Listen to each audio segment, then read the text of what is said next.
Hi అండి అందరికీ welcome to my channel. నేను మీ ప్రసన్న. సో ఈరోజు మరమరాలు ఎగ్ కాంబినేషన్లో ఒక సూపర్ రెసిపీ అయితే చూపిస్తానండి. సో టేస్ట్ అయితే చాలా బాగుంటుంది.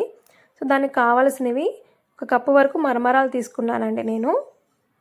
అలాగే సన్నగా తరిగి పెట్టుకున్న ఆనియన్స్, ఒక పచ్చిమిర్చి, అలాగే సన్నగా తరిగిన టొమాటో ముక్కలు, అలాగే ఒక 2 కోడిగుడ్ల వరకు నేను తీసుకున్నాను. ఇప్పుడు దాని ప్రిపరేషన్ కోసం ముందుగా స్టవ్ మీద ఒక బాండీ పెట్టుకొని దాంట్లో ఒక 4 టేబుల్ స్పూన్ వరకు ఆయిల్ వేసుకోవాలి.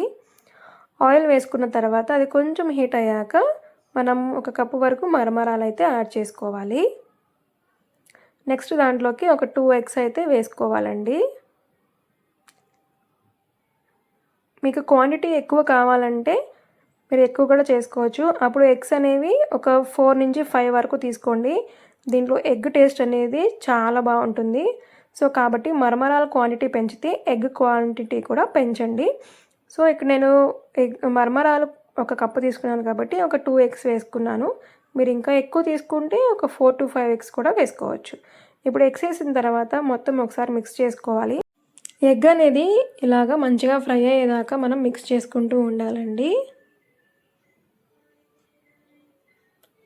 సో చూస్తున్నారు కదా, మనకి ఎగ్ అనేది మంచిగా ఫ్రై అయిపోయింది. ఇప్పుడు దాంట్లోకి సన్నగా తరిగి పెట్టుకున్న ఆనియన్ ముక్కలు, అలాగే పచ్చిమిర్చి ముక్కలు, సన్నగా తరిగిన టొమాటో ముక్కలు కూడా యాడ్ చేసుకోవాలి. యాడ్ చేసుకొని ఒకసారి మిక్స్ చేసుకోవాలన్నమాట. ఇప్పుడు దాంట్లోకి తగినంత సాల్ట్ అయితే యాడ్ చేసుకోవాలండి. సో సాల్ట్ యాడ్ చేసుకొని మళ్ళీ ఒకసారి మిక్స్ చేసుకోవాలి. ఇక్కడ ఆనియన్స్ అనేవి ఎక్కువ ఫ్రై అవ్వాల్సిన అంత అవసరం లేదండి, లైట్గా ఫ్రై అయితే సరిపోతుంది. ఇప్పుడు దాంట్లోకి ఒక 1/2 టేబుల్ స్పూన్ కారము, చిటికెడంత ధనియాల పొడి, ఒక 1/2 tablespoon chaat masala add చేసుకున్నానండి.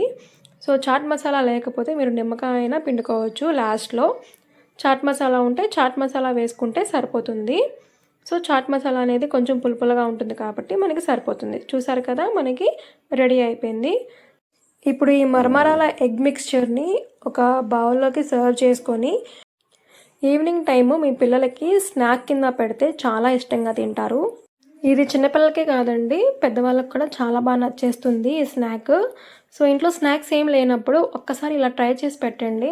సో అసలు వదిలిపెట్టరనమాట, ఎప్పుడు ఇదే కావాలంటారు. అంత బాగుంది టేస్ట్ అయితే. కంపల్సరీ ఒకసారి ట్రై చేయండి. ట్రై చేశాక మీరే చెప్తారు నిజంగా చాలా బాగుందని. సో ఏం లేదండి, ఒక 5 మినిట్స్లోనే మనకి స్నాక్ అనేది రెడీ అయిపోతుంది కాబట్టి కంపల్సరీ చేసుకోవచ్చు. మీకు కనుక ఈ వీడియో నచ్చితే ప్లీజ్ ఒక లైక్ చేసి సపోర్ట్ చేయండి. అలాగే నా ఛానల్ని సబ్స్క్రైబ్ చేసుకొని పక్కనే ఉన్న బెల్ ఐకాన్ కూడా క్లిక్ చేస్తే నేను పెట్టే ప్రతి వీడియో మీ వరకు వస్తుంది. Thank you for watching.